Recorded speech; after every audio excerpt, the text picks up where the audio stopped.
Your lighter is going to kill you.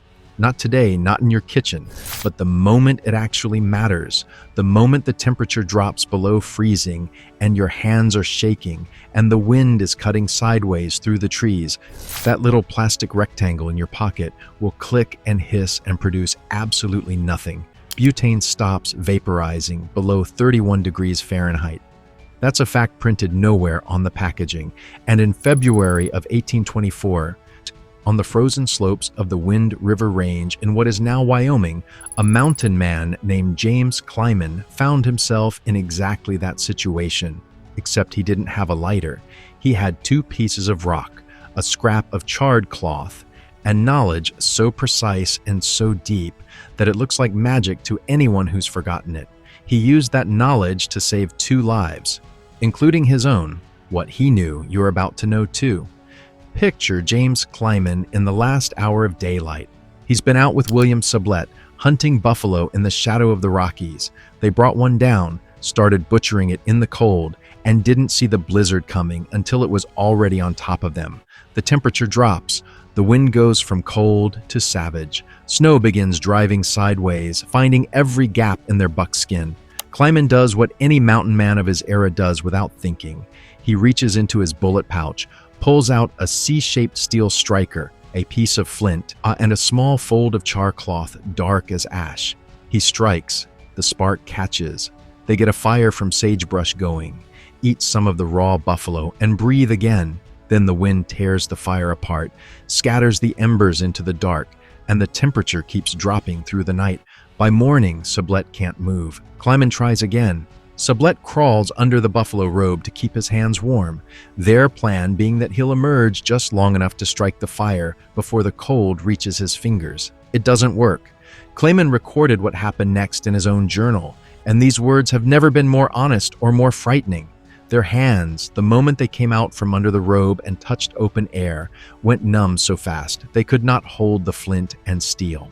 They tried the rifles next, hoping a muzzle flash might catch something. The wind wouldn't allow it. They were 40 miles from timber, buried in snow, lying under a dead buffalo hide, and fully prepared to die. And then, Clyman did something that shouldn't have worked. He pushed his bare hand down into the old ashes of the fire they'd lost the night before. And there, deep in the gray dust, no larger than a single grain of corn, was a coal still alive. He cupped it in both hands. He packed dry material around it. Within 1 minute, he had a flame. James Clyman saved both their lives with a coal smaller than a pea. So here's what I need to know from you before we go any further. Have you ever been in a moment where the thing you were counting on completely failed you? A lighter that wouldn't spark, a match that blew out, a tablet of fire starter that turned to mush in the rain?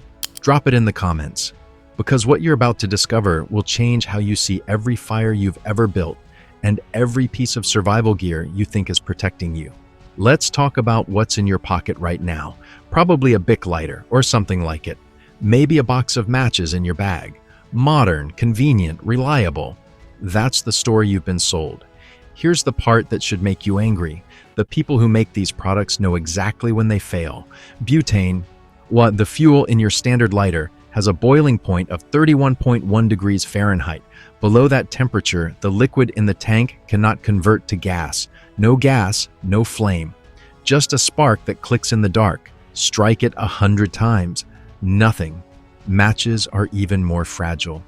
A single drop of moisture on the striking surface, a gust of wind at the wrong moment, hands too cold to manipulate the box, and you have a handful of useless sticks.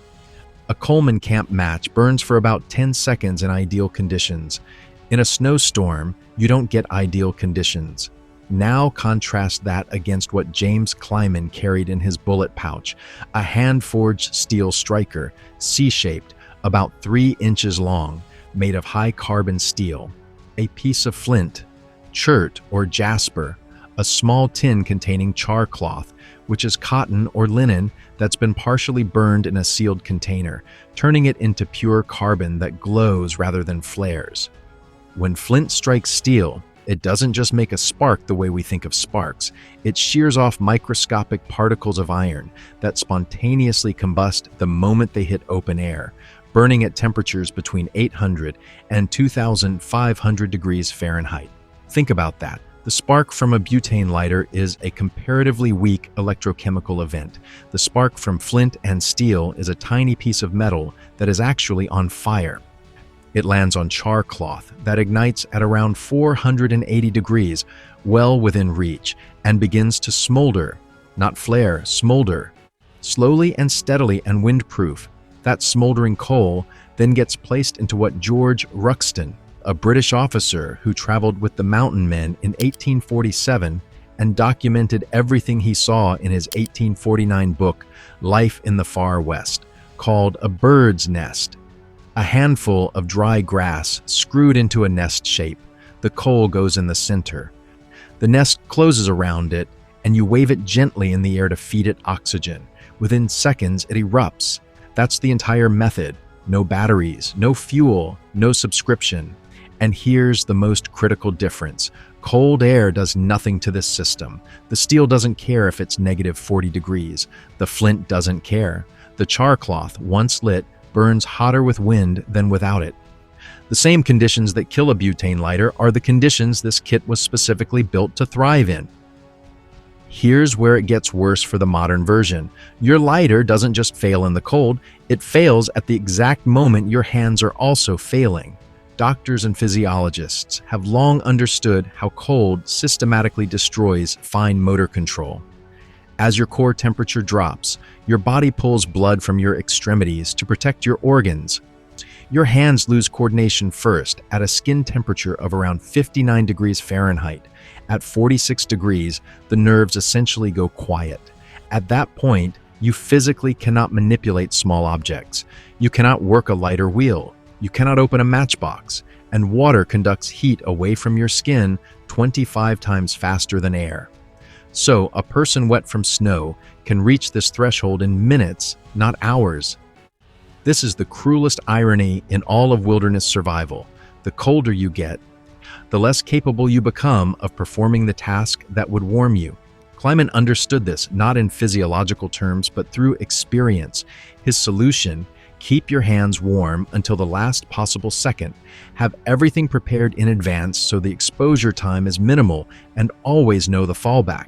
Was a behavioral adaptation to a problem that modern gear doesn't solve at all. Your lighter gives you zero backup strategy. A flint and steel kit forces you to build one before you ever need it. If this is changing how you see the gear sitting in your camping bag right now, hit the like button, because we're just getting started. Now, let's look at the tinder problem, because even a perfect spark is worthless without something dry to land on. This is where the mountain man's knowledge separates completely from modern thinking. Zenas Leonard, a Pennsylvania trapper who spent 5 years in the Rockies in the 1830s, documented the specific problem in his published narrative. You can have plenty of wood all around you and still be unable to make fire because a fire built directly on snow sinks.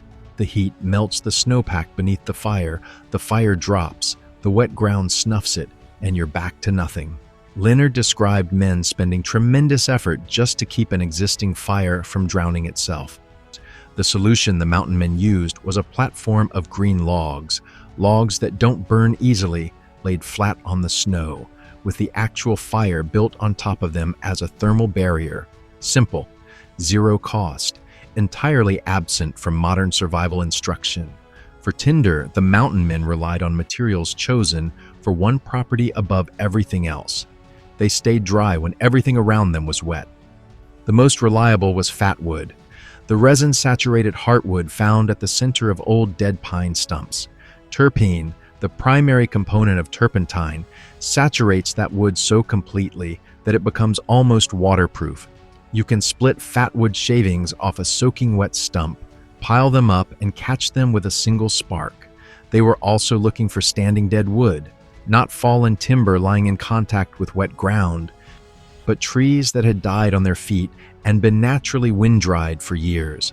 The lower dead branches on living conifers, sheltered under the canopy like a natural umbrella, stayed dry, even in heavy snowfall.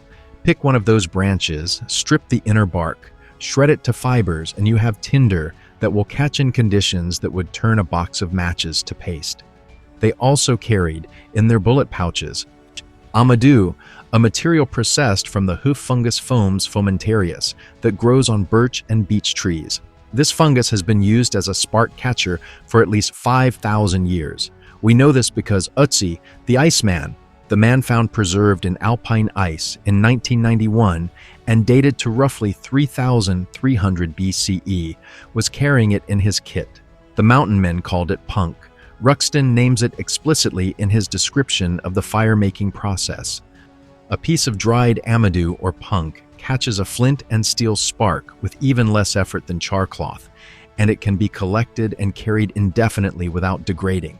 So, why did we abandon all of this? This is the part nobody talks about, and it's the part that matters most. It wasn't because the old method stopped working. It worked perfectly, right up until the moment it was replaced. The abandonment happened in 3 waves. First, friction matches arrived from England in the late 1820s and flooded the American market through the 1830s.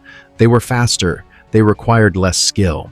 You didn't have to prepare charcloth or spend time learning to strike properly. For everyday use at room temperature, they were objectively more convenient. Second, they were cheaper at scale. A factory could produce 10,000 matches in the time it took a craftsman to make a single steel striker. Third, by the time the butane disposable lighter arrived in mass form in the 1970s, the old knowledge had already been gone for 100 years. Most people had never seen a flint striker.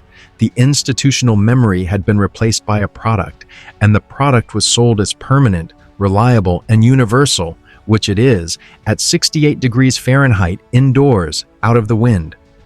And here's the hidden cost nobody calculated. We created a population that carries one tool with one failure mode and 0 backup. We traded a complete system for a product, a cheap, fragile, temperature-sensitive product that most people don't test until they actually need it. The failure was designed in from the beginning, designed for a world where you're never more than 100 yards from shelter or another human being. And then that product was handed to people who camp, who hunt, who hike into conditions its engineers never considered. The problem is not you. You did not fail to prepare. You were handed the wrong preparation and told it was sufficient. Here's what you can actually do right now, starting today, at 3 different levels of commitment. The easiest option, order a flint and steel kit. The terminology to search for is high-carbon steel fire striker and flint. Several American craftsmen still hand-forge these from tool steel. And they'll outlast any lighter you've ever owned by decades. Add a small tin of commercial charcloth. It's available online for a few dollars, and practice once in your backyard before you ever depend on it.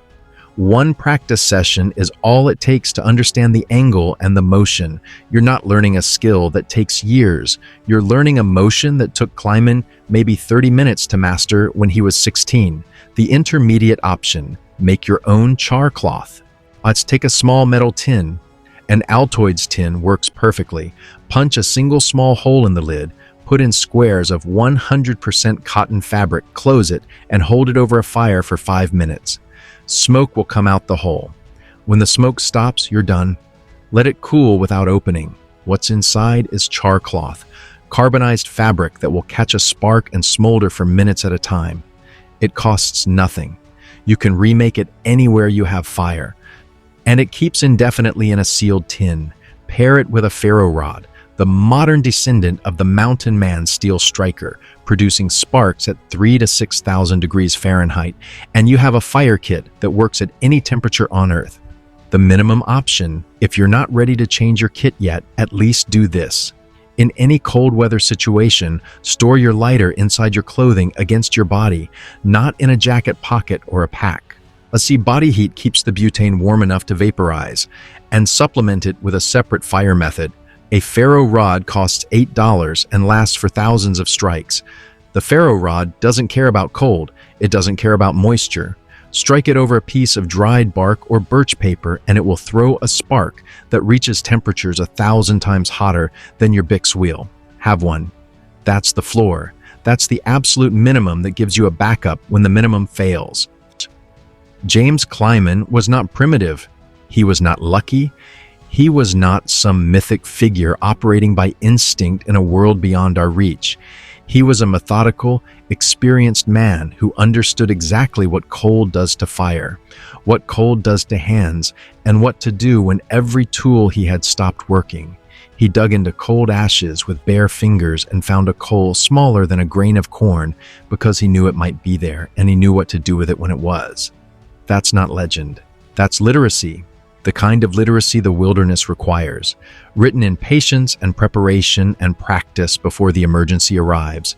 The knowledge was never lost. It was traded for convenience and for profit, and for the quiet assumption that modern always means better. Even when modern means fragile, even when modern means a lighter that dies at 31 degrees while you're shaking in a January forest. Subscribe to this channel because we are in the business of recovering exactly this kind of knowledge, the methods that predate the products, the systems that predate the shortcuts. Tell us in the comments, what forgotten skill or overlooked practice do you want us to investigate next? We have a list as long as the Rockies, and we are just getting started.